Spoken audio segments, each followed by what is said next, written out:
Okay, I think I lost him. Really? You sure about that, darling? You're shaking like a leaf. I take it you failed to obtain the ring. Apologies, ma'am. Those guys were tougher than they looked. But I can tell you things. Stuff that'll help you track it down.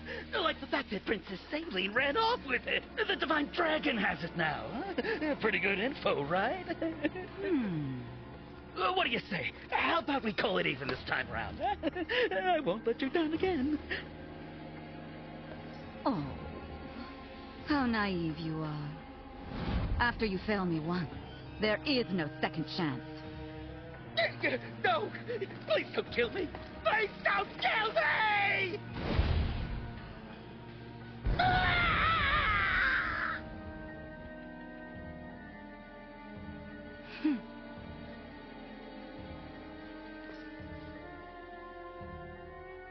I am sorry, my lady. Apologies for the mess. And our failure to acquire the ring.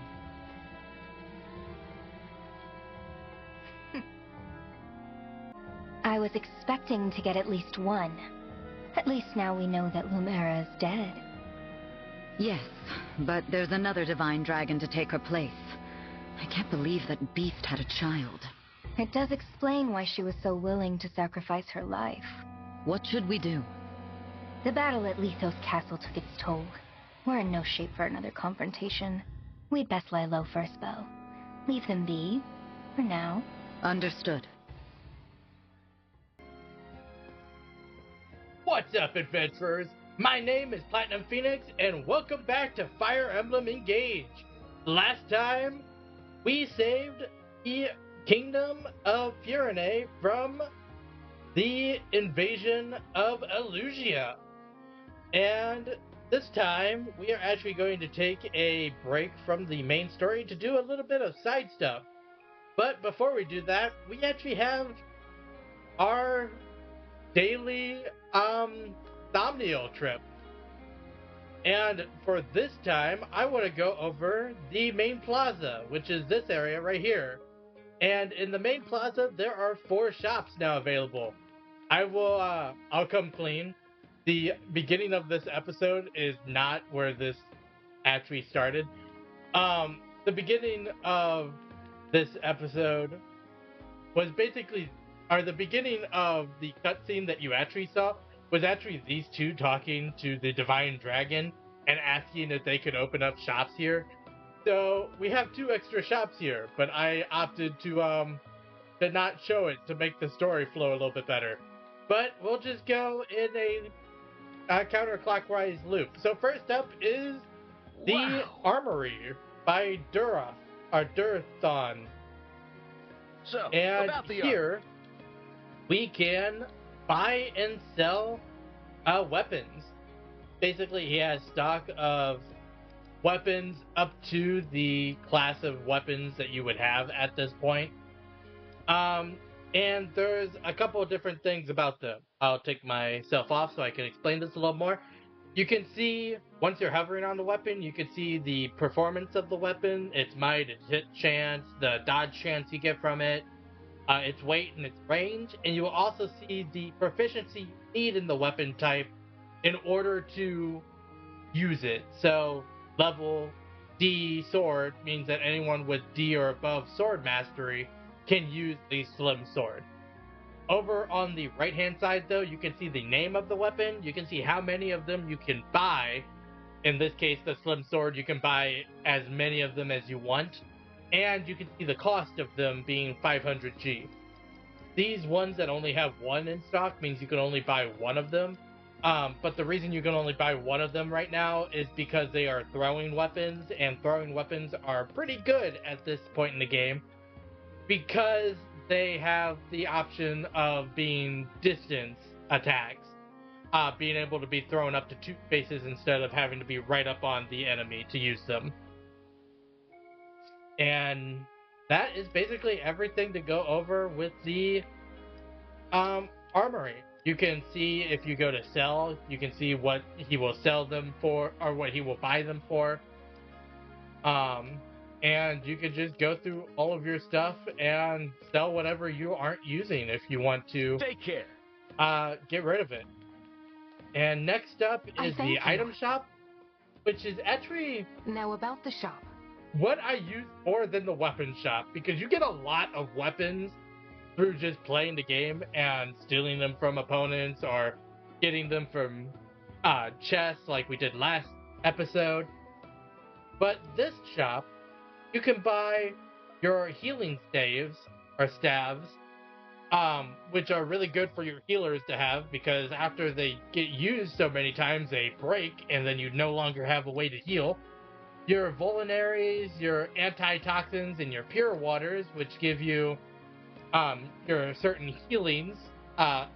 Antitoxins are actually better than vulneraries because they also cure poison, which is very important for the next chapter, but not what we're doing today.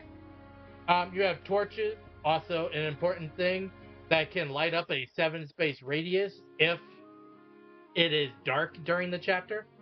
And then you have a bunch of tonics, which you can use to drink, and then they just get a stat bonus for the next battle. Later on, this shop does get a few more items, as does the weapon shop. And I will go over the important ones once they become available. But next up is the boutique. Now, and about the boutique is the least helpful of the shops. And I say that because all it does is gives you different outfits that you can use, but only in the Somnial. Basically, you can get these and wear them around the Somnial if you want, but that's its only purpose is to play dress up, which I don't really find the most fulfillment in playing dress up in these types of games. Plus, I'm usually strapped on having gold, so I don't usually use the boutique all that often. But a shop I do use a lot is the smithy. And the smithy... Here's how the smithy works. ...is basically your weapon upgrade shop. Refinement basically is taking a weapon that you are using, or any weapon, and you can upgrade them if you have the right materials. The question marks are basically telling you that these are going to turn into different weapons that you don't know of right now. And then you have the regular upgrades, which you can see on the left-hand side, what the upgrades will actually do to the sword as you upgrade it more and more.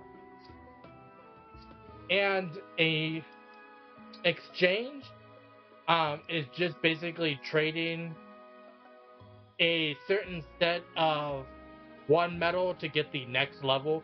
So you can trade a certain number of iron to get some steel, you can trade a certain number of steel to get some silver, and then silver you trade to get a different resource, but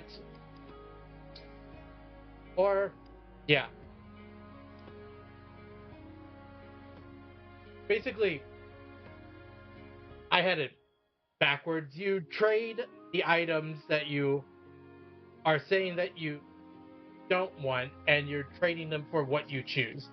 So if you choose items, you're trading steel and silver for iron. If you choose steel, I assume you're trading iron and silver for steel. And if you choose silver, you're trading iron and steel for silver. But I do not have enough of those to get any silver, so there's that. And then engrave is possibly the most important of these. I would say refinement is a very close second. But engraving, if you choose a sword, you can go through the emblems that you have access to, and what it does is each of the engravements gives you different buffs to your sword based on what you engrave onto it.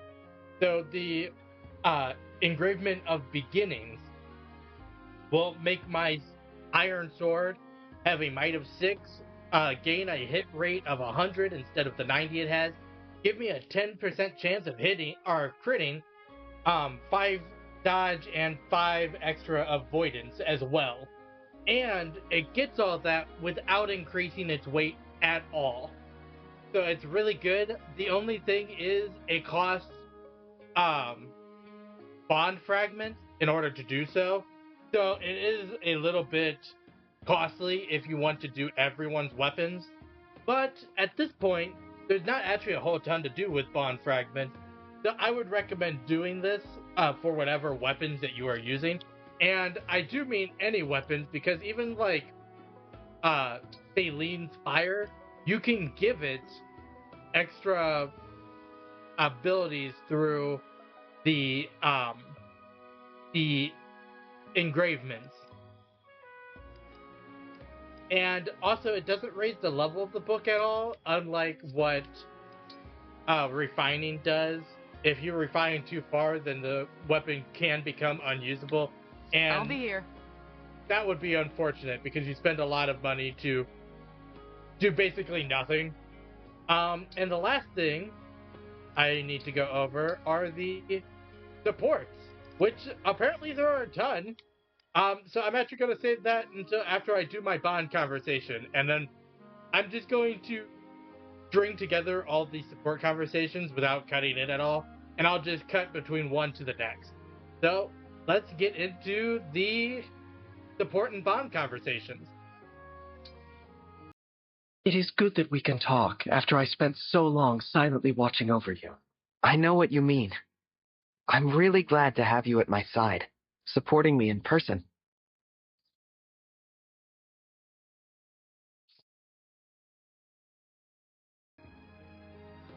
I do have to cut in here, because at level 5 of any bond, once you do your first bond conversation, you get the ability to inherit skills from that emblem, which is insane and something I will go over later. Just keep in mind that you had to reach level 5 with the emblem in order to get that benefit. So you want to reach level 5 with every emblem that you have equipped as soon as possible. But with that being said, we are going on to the support conversations.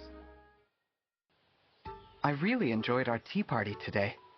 Thanks for inviting me, Salene. The pleasure is all mine, Divine One. Our conversation made for an excellent spice over an already fine tea.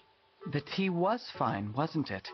That floral note it had was almost unbelievably good. I'm glad you appreciated it. The leaves were grown in Firene, you know. The delicate, subtle taste embodies the spirit of our kingdom. It is my utmost favorite. Yeah, I've heard the Firenes prefer the pastoral life over any kind of open conflict. That really came through in this tea. There's a Firenese folktale I think you might find interesting. Our royal palace is home to a spirit who ensures happiness for the virtuous. For thieves or interlopers, however, the spirit drives them off with mischievous tricks. Imagine, driven off by the prankish antics of a spirit. No serious consequences at all. How effective a deterrent do you suppose such a spirit really is? Even so, it's a lovely story. It's the kind of good-hearted tale that reflects the Firenese character, I think.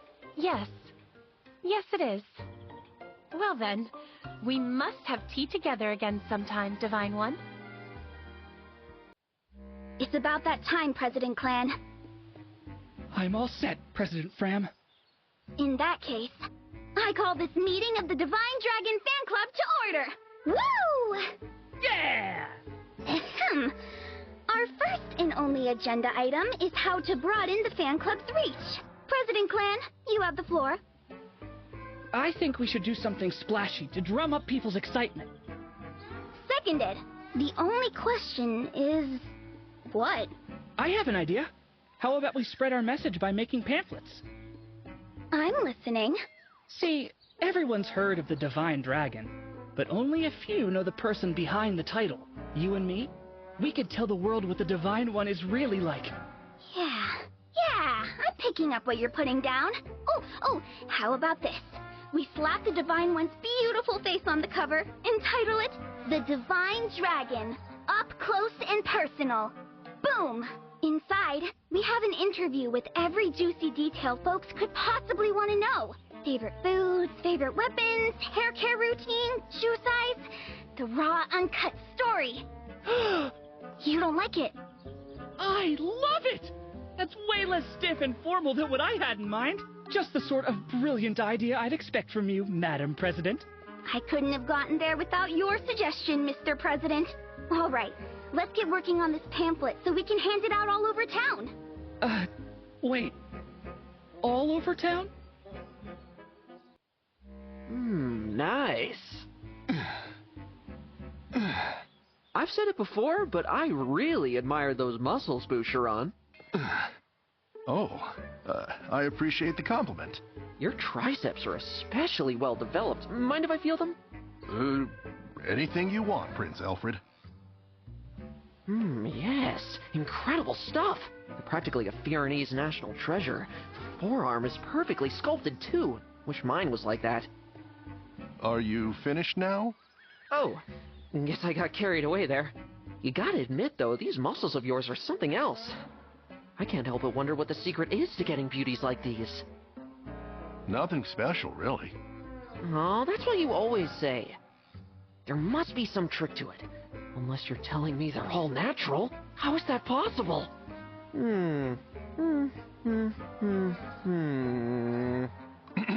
That's a bit, A bit what? Is there something special about this one? No, Prince Alfred. It's just a bit ticklish. Oh, well, why didn't you say so?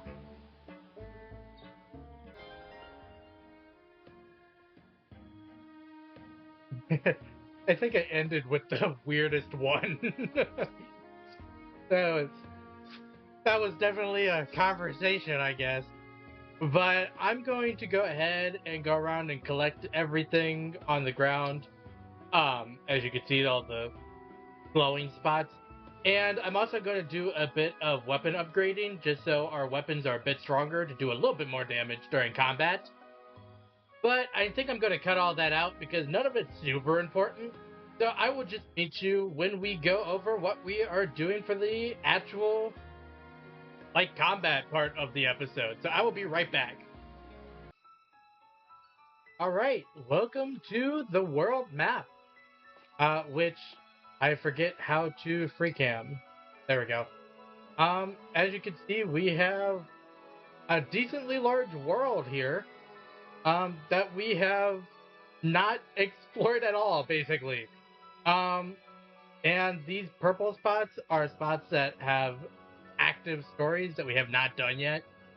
So, we have two choices. We can either go to Chapter 6, which is the mountain settlement, which continues the story, or we can do the first of the paralogues. And I believe that since this just opened and is the first one, that we should do this paralogue. So let's go ahead and get this started.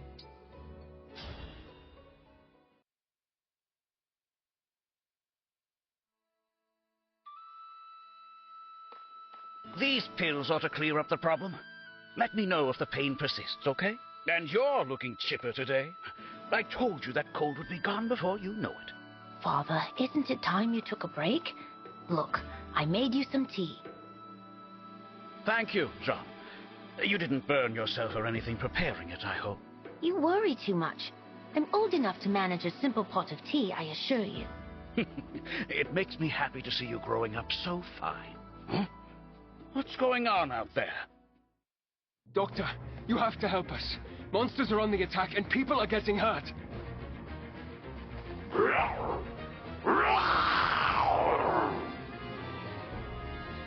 What the devil are those beasts? This will get ugly. Jean, go and hide. I'll take care of bringing people to the clinic. This way, everyone! If you're unhurt, then assist someone who is injured. We must pull together! I know Father told me to hide, but how can I?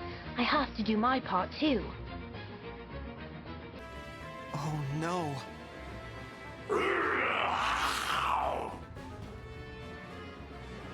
Get moving! There's shelter at the clinic!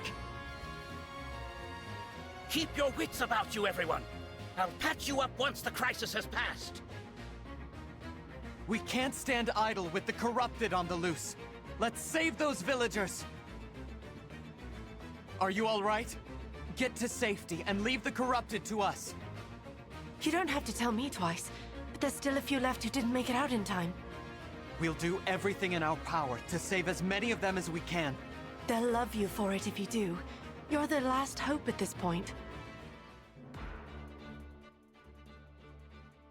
Alright, getting into this paralogue, I first want to check my unit selection because these paralogues actually only let you take, it looks like 7 characters into this one. So I'm going to actually switch out Bertrand for Celine, and I'm wanting to put Chloe in, but I think I'm going to leave Clan. I also want to show, if I go over to inventory, that the Liberation Sword has the engravement of beginnings on it. I believe it is Louis' lance has the engravement of the Carrying Princess on it. I forget exactly what that engravement is called. And Celine's Fire book has the engravement of the Knight on it. And I didn't actually go over it during when we were in the Somnial, but engravement, you can only have one of each of the emblem engravements at a time.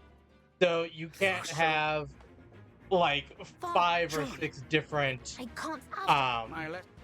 like engravement of beginnings, for example. But we are just going to get started with this chapter, and I'm going to, before I actually get into it, I want to tell you what my main goal is. Me? There's 2 main goals.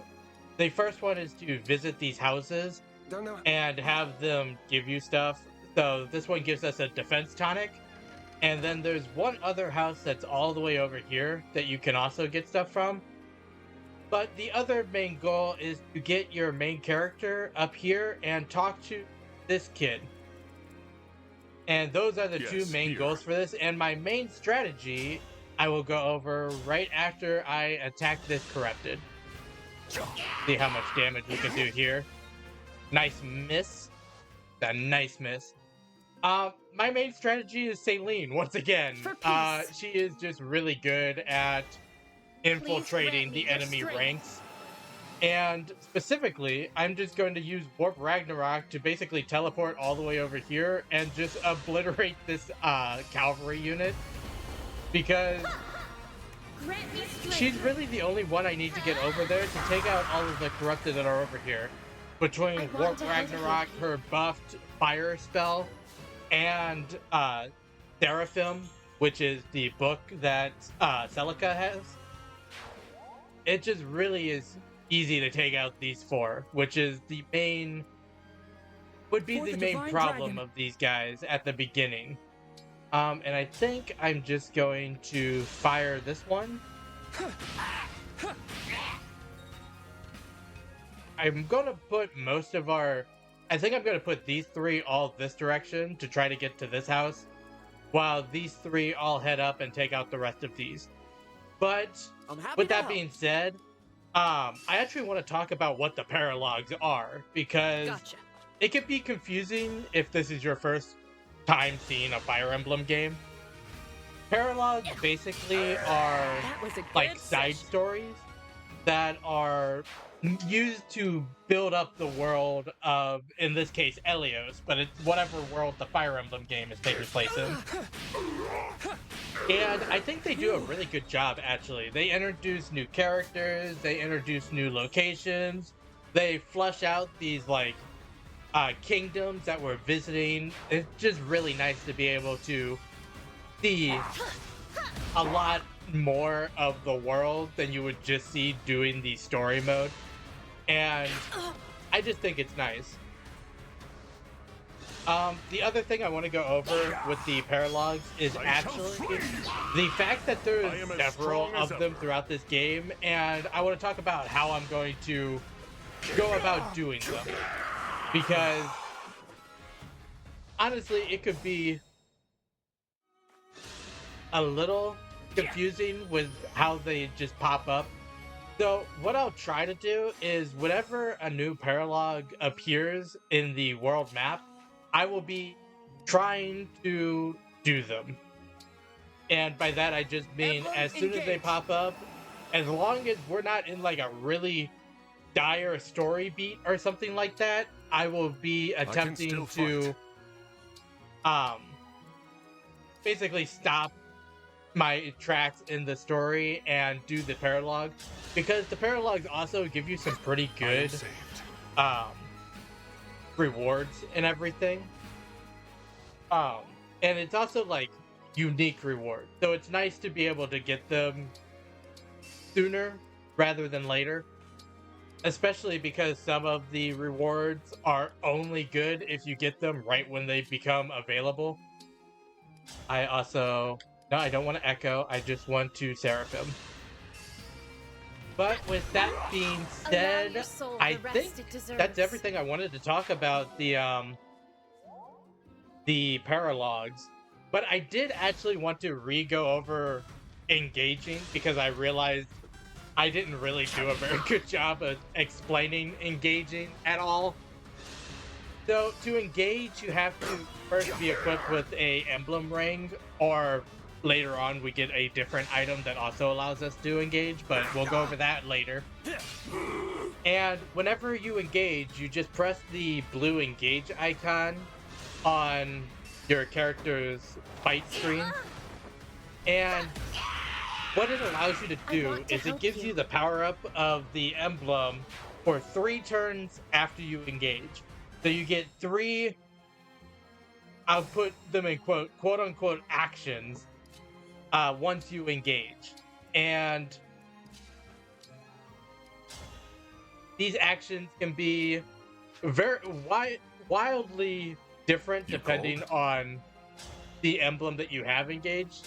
But the main thing is you get 3 turns, and you only get 1 of the engaged attacks. This is the mission of the stewards. Per engage meter. And then the engage meter is, if you look at Fram here, by her health bar, you can see the flashing Sigurd face. And that is to show that her engage meter is fully filled. And the way to fill it is to have a engage or a emblem ring, and to defeat opponents while having the emblem ring equipped to you. And the more opponents you defeat, the more emblem gauge you get, basically. But can Alfred take this guy out? No, he cannot. Really wish I had Writer's Bane equipped. I think I'm just gonna have you attack this one and take you out. You were a good fight. This is one of the times I would want to have Alfred have Sigurd, because it makes this go a little bit faster, because he can just run across the field and not really care about anything else. But my resolve is it's not a huge deal, especially because Thalen's doing like a half of the work of this paralogue. The rest it deserves. Allow your soul the rest it deserves. Now die.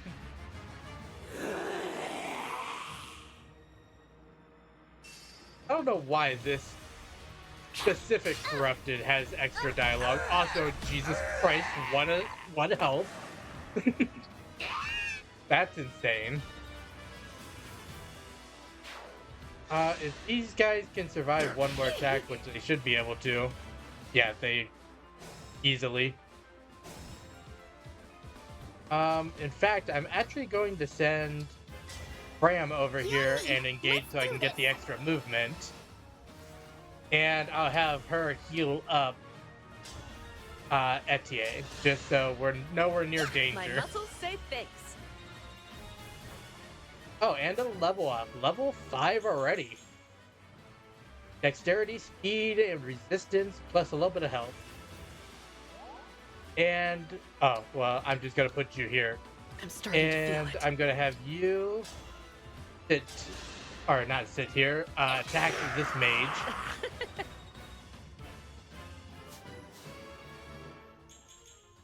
And we get another level up.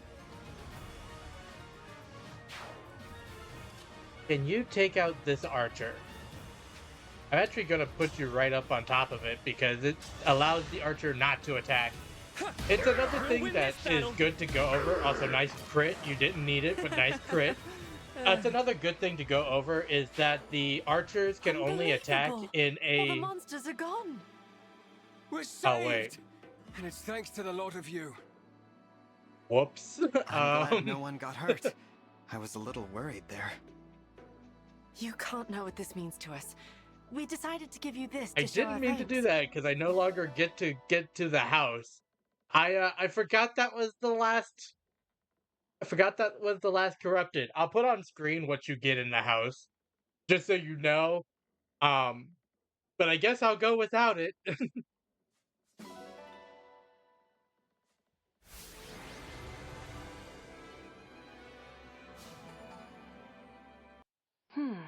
Come now, Jean. Give the nice people a proper thank you. Oh, right. Thank you for saving our village. We saved it together. You did well today, Jean. Oh, I introduced myself to you, but I never asked your name, did I? Well, there was a lot going on. I'm the Divine Dragon. The Divine Dragon? From the land of Lethos? Oh, please forgive my rudeness. Don't mention it. Like I said, there was a lot going on at the time. What brings such a splendid personage to our humble village? I've been on a journey to defeat the Fell Dragon and bring peace to the world. The whole world? Wow. If it's all right with you, Divine One, can I come along and help? Jean, what's gotten into you? My dream has always been to become a doctor so I can save people, and that hasn't changed. But with monsters running rampant, I might die before I can do that. Look what just happened. At the Divine Dragon's side, I think I can learn to fight and to heal people at the same time. Well, that's all very well for you. But what about the Divine Dragon? You'd just be a burden. Oh, I wouldn't say that. Not if what he did during that battle is anything to go by. If Jean wants to come, I don't mind. Though I understand why you'd be worried. Well, if he has your permission, then I can only ask that you take good care of my boy. What? You're actually allowing him to go? Father, I told you, you don't need to worry about me. It's not like I'm never coming home. In fact, when I do return, I'll be a first-rate doctor. You'll see. How quickly they grow up. Of course, Jean. Be a good boy, a hard worker, and an attentive student. And come home safe. I will. Thank you, both of you. I can't wait to start working alongside the Divine Dragon. The feeling is mutual, Jean. I have a hunch that I'll be leaning on you a lot in the days to come. I just like the idea of him going, if he did what he did in that battle, he'll be fine. What, you mean move 3 spaces and wait? Because that's all he did. But really, John is our second healing unit, which is nice, but it comes at the cost of him literally being a child. He is very weak. Again, he is a literal child, so he has the strength of a literal child. So he's not very good at dealing damage, and because of that, he takes forever to level up. And it's just really hard to use him, but he does pair with one emblem very well, which is why I wanted to grab him now. Because we might be seeing that emblem in the near future. So, with that being said, I think I want to end this episode here. So, I hope everyone enjoyed watching. If you did, make sure to like, comment, and subscribe to the channel. Next time, we actually go get Firene's second emblem ring. But until then, happy adventuring.